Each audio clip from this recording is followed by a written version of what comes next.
嗨，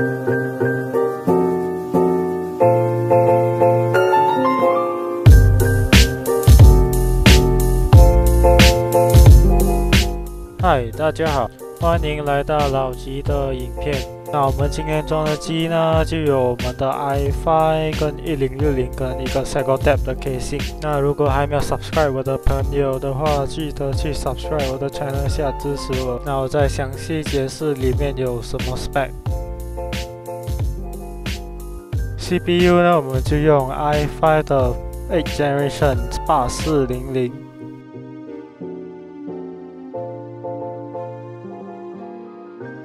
Motherboard 我们用 Gigabyte 的 H310 MS2 2.0， 那这个版呢也是算一个比较普通的版，那也没什么介绍，只是这个版能 support 8th Generation 的 processor。那接下来呢，我们的 graphic card 呢就有 Gigabyte 的 Gtx1060 6Gb Gddr5 OC Edition。RAM 我们就用 PATRIOT 的 8Gb Gddr5 2666 MHz 两条。那 Storage 呢，我们就用 KINGSTON 的 A400 480GB SSD， 拥有500的 read speed 跟470的 write speed。那另一个 Storage 呢，我们就用 SEAGATE 的 1TB BARRACUDA。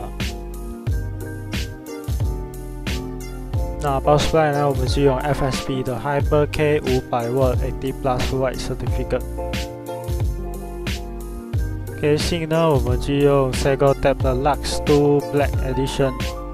那我就介绍完毕了，那我们开始我们装机的影片。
那今天的影片就到这里。